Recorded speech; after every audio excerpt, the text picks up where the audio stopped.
Chapter 8. Revival at Antwerp. I must now give some account of my labours and their results at Antwerp, a village north of Evans Mills. I arrived there the first time in April and found that no religious services of any kind were held in that town. The land in the township belonged to a Mr. Parish, a rich landholder residing in Ogdensburg. To encourage the settlement of the township, he had built them a brick meeting house, but the people had no mind to keep up public worship, and therefore the meeting house was locked up, and the key was in the possession of a Mr. Copeland, who kept the village hotel. I very soon learned that there was a Presbyterian church in that place, consisting of but few members. They had some years before tried to keep up a meeting at the village on Sabbath, but one of the elders who conducted their Sabbath meetings lived about 5 miles out of the village and was obliged, in approaching the village, to pass through a Universalist settlement. The Universalists had broken up their village meeting by rendering it impossible for Deacon Randall, as they called him, to get through their village and get to meeting. They would even take off the wheels of his carriage, and finally they carried their opposition so far that he gave up attending meetings at the village, and all religious services at the village, or in the township, so far as I could learn, were relinquished altogether. I found Mrs. Copeland, the landlady, a pious woman. There were 2 other pious women in the village, a Mrs. Howe, the wife of a merchant, and a Mrs. Randall, the wife of a physician in the village. It was on Friday, if I remember right, that I arrived there. I called on those pious women and asked them if they would like to have a meeting. They said that they would, but they did not know that it would be possible.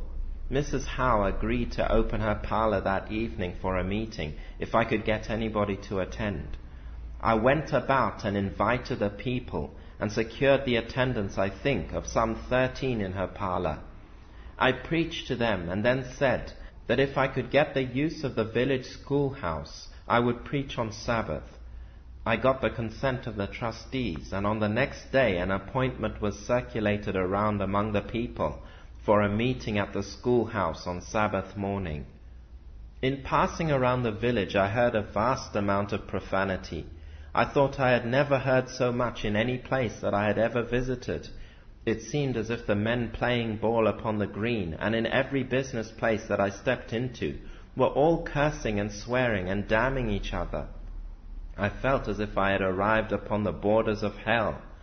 I had a kind of awful feeling, I recollect, as I passed around the village on Saturday.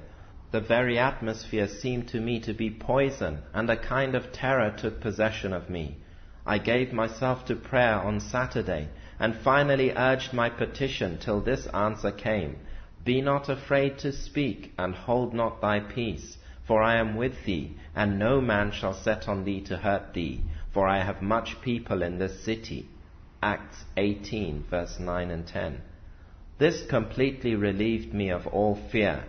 I found, however, that the Christian people there were really afraid that something serious might happen if religious meetings were established in that place again.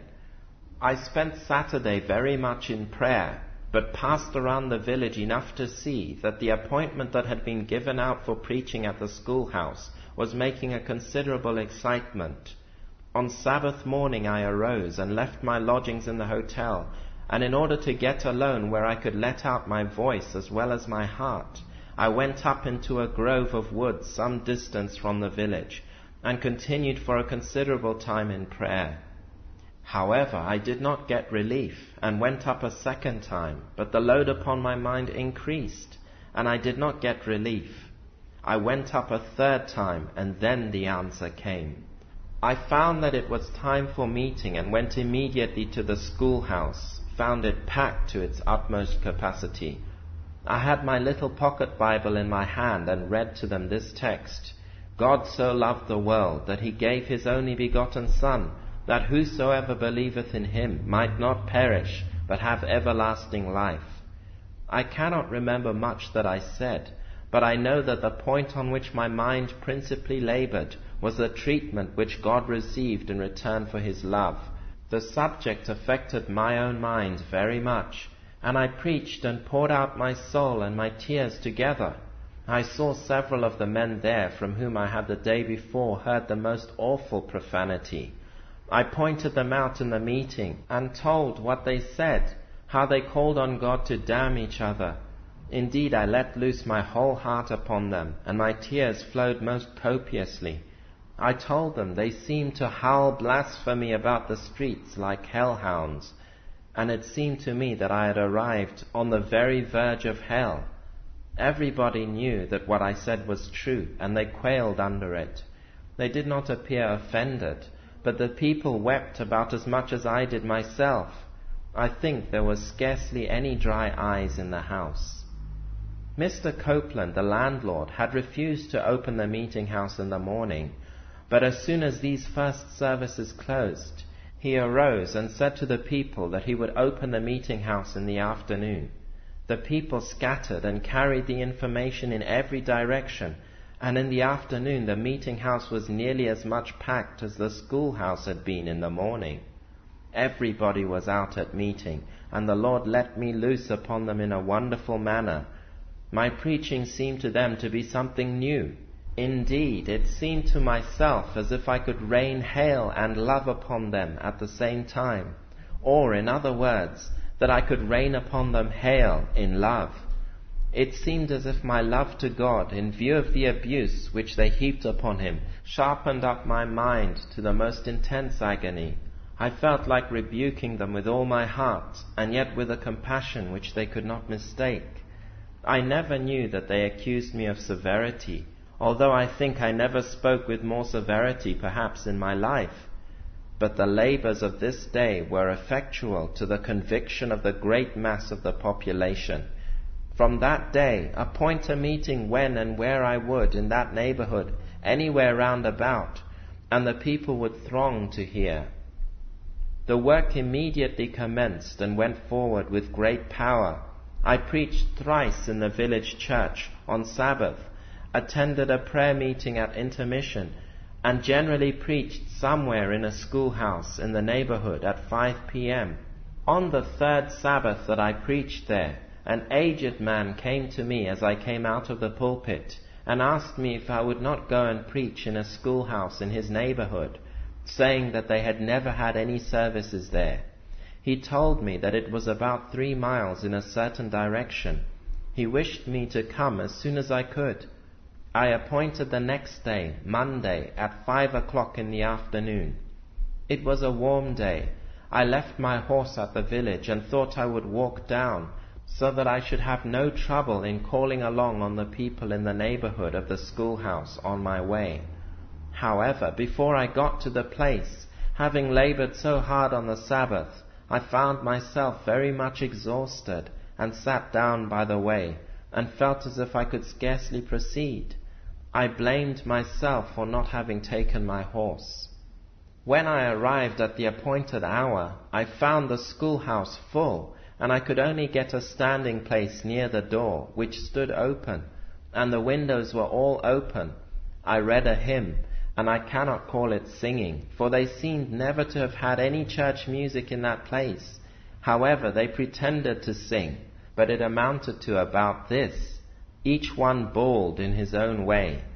My ears had been cultivated by teaching church music, and their horrible discord distressed me so much that at first I thought I must go out. I finally put both hands over my ears and held them with the full strength of my arms, but this did not shut out the discords. I held my head down over my knees, with my hands on my ears, and shook my head and tried as far as possible to get rid of the horrible discords that seemed almost to make me mad. I stood it, however, until they were through, and then I cast myself down on my knees, almost in a state of desperation, and began to pray. The Lord opened the windows of heaven, and the spirit of prayer was poured out, and I let my whole heart out in prayer. I had taken no thought with regard to a text upon which to preach, but waited to see the congregation, as I was in the habit of doing those days, before I selected a text. As soon as I had done praying, I arose from my knees and said, Up, get ye out of this place, for the Lord will destroy this city.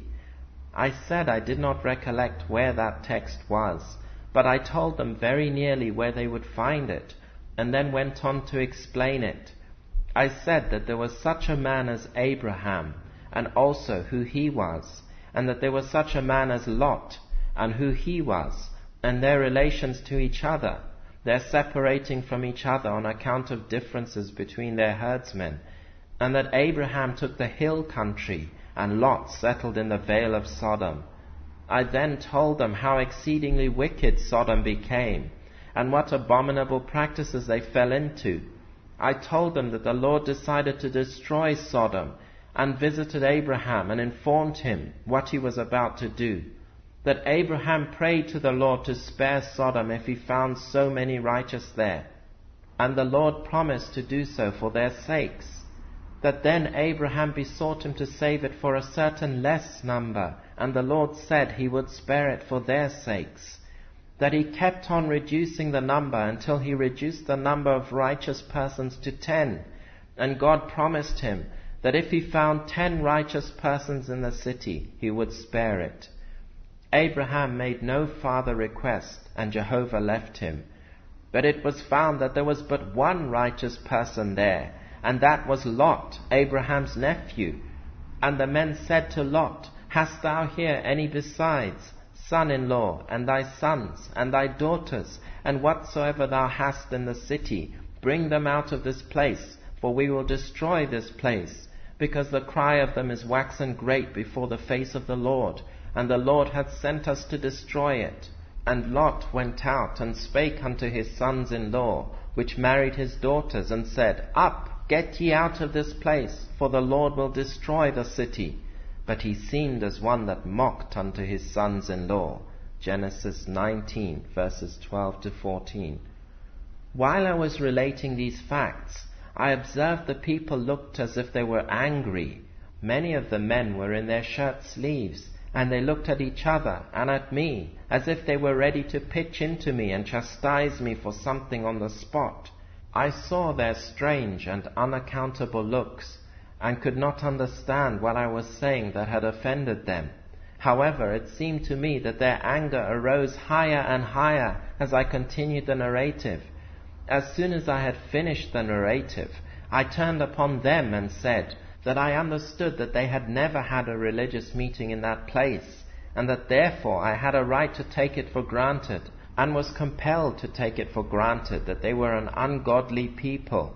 I pressed that home upon them with more and more energy, with my heart full to bursting. I had not spoken to them in this strain of direct application, I should think, more than a quarter of an hour, when all at once an awful solemnity appeared to settle down upon them, and something flashed over the congregation, a kind of shimmering, as if there was some agitation in the atmosphere itself. The congregation began to fall from their seats, and they fell in every direction, and cried for mercy.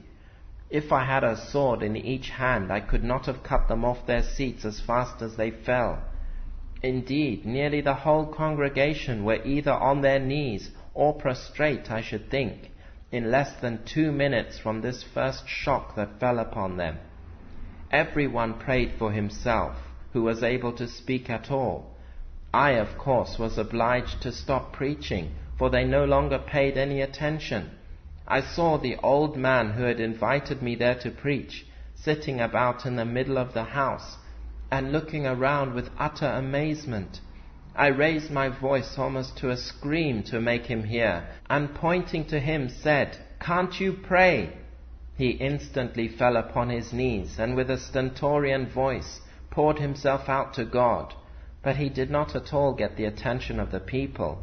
I then spake as loud as I could, and tried to make them attend to me. I said to them, "You are not in hell yet, and now let me direct you to Christ." For a few moments I tried to hold forth the gospel to them, but scarcely any of them paid any attention. My heart was so overflowing with joy at such a scene that I could hardly contain myself. A little way from where I stood was an open fireplace. I recollect very well that my joy was so great that I could not help laughing in a most spasmodic manner. I knelt down and stuck my head into that fireplace and hung my pocket handkerchief over my head, lest they should see me laugh, for I was aware that they would not understand that it was irrepressible, holy joy that made me laugh. It was with much difficulty that I refrained from shouting and giving glory to God. As soon as I could sufficiently control my feelings, I turned to a young man who was close to me and was engaged in praying for himself, laid my hand on his shoulder, thus getting his attention, and preached in his ear Jesus. As soon as I got his attention to the cross of Christ, he believed, was calm and quiet for a minute or two, and then broke out in praying for the others. I then turned to another and took the same course with him, with the same result, and then another and another.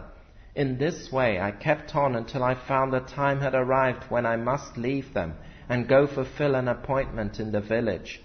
I then told them so.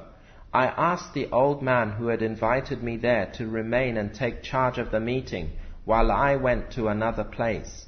He did so, but there was too much interest and too many wounded souls to dismiss the meeting, and so it was held all night.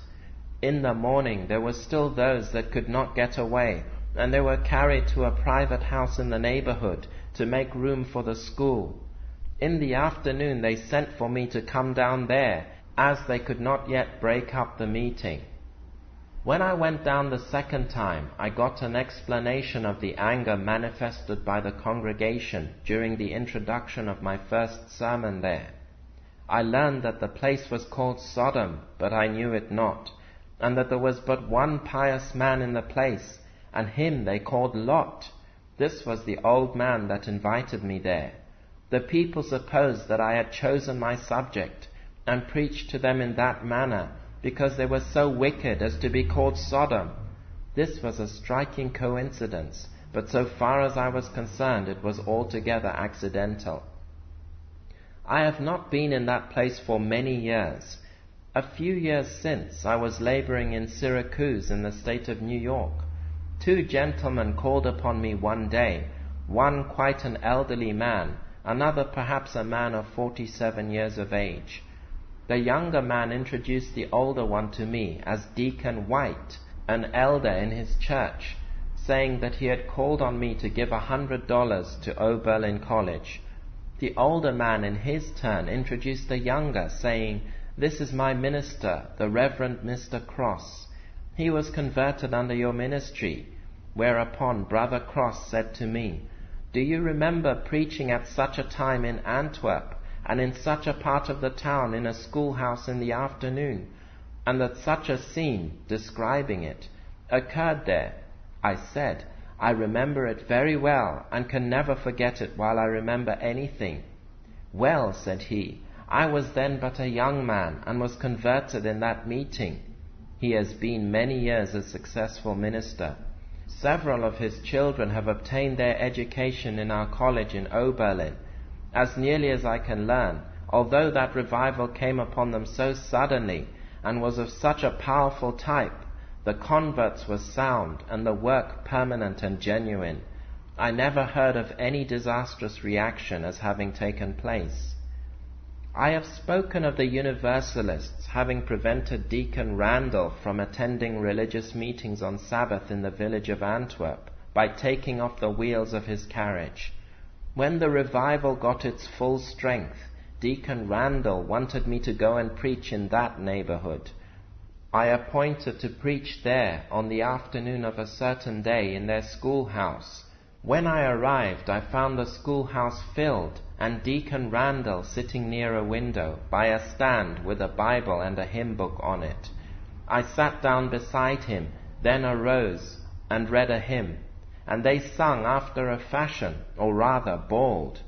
I then engaged in prayer, and had great access to a throne of grace.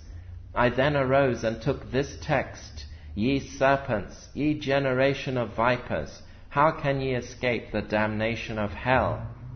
I saw that Deacon Randall was very uneasy, and very soon he got up and went, and stood in the door, it being warm weather. As there were some boys near the door, I supposed at the time that he had gone there for the sake of keeping the boys still, but I afterward learned that it was through fear. He thought that if they pitched upon me, he would be where he could escape. From my text he concluded that I was going to deal very plainly with them, and he had been made quite nervous with the opposition which he had met from them, and wanted to keep out of their reach.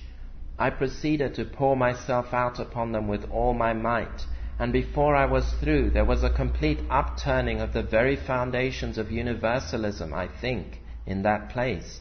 It was a scene that almost equaled that of which I have spoken in Sodom. The revival penetrated to every part of the town, and some of the neighboring towns shared in the blessing. The revival was very precious in this place. When we came to receive the converts, after a great number had been examined and the day approached for their admission, I found that several of them had been raised in Baptist families, and asked them if they would not prefer to be immersed. They said they had no choice, but their parents would prefer to have them immersed. I told them I had no objection to immersing them if they thought it would please their friends better, and themselves as well. Accordingly, when Sabbath came, I appointed to baptize by immersion during the intermission. We went down to a stream that runs through the place, and there I baptized by immersion, I should think, 12 or more. But do all I could not secure very much solemnity.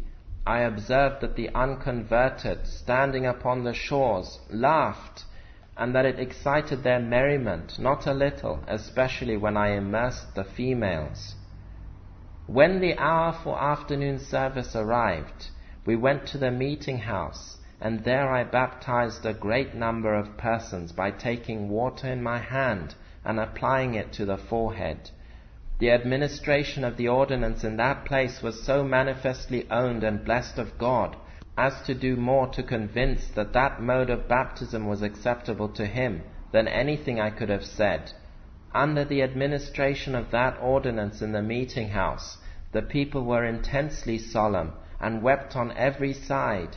It seemed to have been a common remark, and to have struck almost everyone in that way, that God put His seal upon that mode of baptism. The contrast was so great between the scene and that which passed at the river as to make a very decided impression. Among the converts was also a considerable number whose friends were Methodists. On Saturday I learned that some Methodist people were saying to the converts, "Mr. Finney is a Presbyterian. He believes in the doctrine of election and predestination, but he has not preached it here. He dare not preach it, because if he should, the converts would not join his church." This determined me to preach on the doctrine of election on Sabbath morning, previously to their joining the church.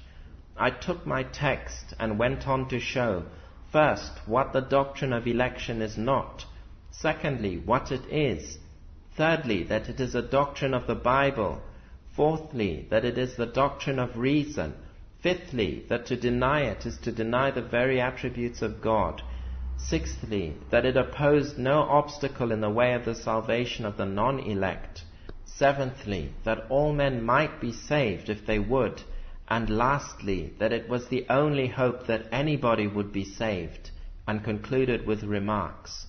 The Lord made it exceedingly clear to my own mind, and so clear to the people, that I believe it convinced the Methodists themselves. I never heard a word said against it, or a word of dissatisfaction with the argument. While I was preaching, I observed a Methodist sister with whom I had become acquainted, and whom I regarded as an excellent Christian woman, weeping as she sat near the pulpit stairs. I feared that I was hurting her feelings. After dismissing the meeting, she remained sitting and weeping, and I went to her and said to her, "Sister, I hope I have not injured your feelings." "No," said she, "you have not injured my feelings, Mr. Finney, but I have committed a sin. No longer ago than last night, my husband, who was an impenitent man, was arguing this very question with me, and maintaining as best he could the doctrine of election. Said she, I resisted it and told him that it was not true. And now, she said, today you have convinced me that it is true. And instead of forming any excuse for my husband or anybody else, it is the only hope that I can have that he will be saved, or anybody else. I heard no farther objection to the converts joining a church that believed in the doctrine of election. There were a great many interesting cases of conversion in this place, but there were two very striking cases of instantaneous recovery from insanity during this revival. As I went into meeting in the afternoon of one Sabbath, I saw several ladies sitting in a pew with a lady dressed in black, who seemed to be in great distress of mind, and they were partly holding her and preventing her from going out. As I came in, one of the ladies came to me and told me that she was an insane woman, that she had been a Methodist, had, as she supposed, fallen from grace, which had led to despair and finally to insanity. Her husband was an intemperate man and lived several miles from the village, and he had brought her down and left her at meeting and had himself gone to the hotel. I said a few words to her, but she replied that she must go, that she could not hear any praying or preaching or singing, that hell was her portion, and she could not endure anything that made her think of heaven. I cautioned the ladies privately to keep her in her seat, if they could, without disturbing the meeting. I then went into the pulpit and read a hymn. As soon as they began to sing, she struggled hard to get out, but the ladies obstructed her passage, and kindly but persistently resisted her escape. After a few moments, she became quiet, but seemed to avoid hearing or attending at all to the singing. I then prayed. For some little time I heard her struggling to get out, but before I had done she became quiet, and the congregation was still. The Lord gave me a great spirit of prayer and a text, for I had no text before settled upon in my mind. I took my text from Hebrews. Let us come boldly to the throne of grace, that we may obtain mercy and find grace to help in time of need. My object was to encourage faith in ourselves and in her, and in ourselves for her. When I began to preach, she at first made quite an effort to get out, but the ladies kindly resisted, and she finally sat still, but held her head very low and seemed determined not to attend to what I said. But as I proceeded, I observed that she began gradually to raise her head and to look at me from within her long black bonnet. She looked up more and more until she sat upright and looked me in the face with intense earnestness. As I proceeded to urge the people to be bold in their faith, to launch out and commit themselves with the utmost confidence to God through the atoning sacrifice of our great high priest, all at once she startled the congregation by uttering a loud shriek, and then cast herself almost from her seat, held her head very low, and I could see that she trembled very exceedingly. The ladies in the pew with her partly supported her and watched her with manifest prayerful interest and sympathy.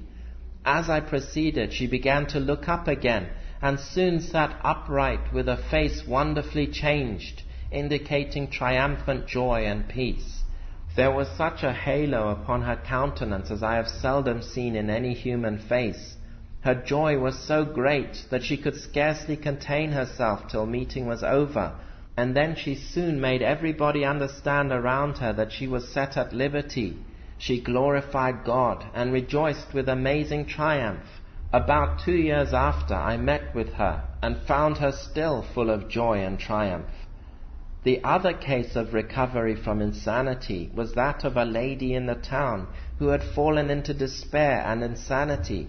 I was not present when she was restored, but was told that it was almost or quite instantaneous by means of a baptism of the Holy Spirit. Revivals of religion are sometimes accused of making people mad. The fact is, men are naturally mad on the subject of religion, and revivals rather restore them than make them mad. During this time we heard much of opposition to it from Gouverneur. a town about 12 miles, I believe, farther north, we heard that the wicked threatened to come down and mob us and break up our meetings. However, of course, we paid no attention to that, and I mention it here only because I shall have occasion soon to notice a revival in that place. Having received the converts, and having laboured in that place together with Evans Mills until the fall of the year, I sent and procured for them a young man by the name of Denning, whom they settled as pastor. I then suspended my labours at Antwerp.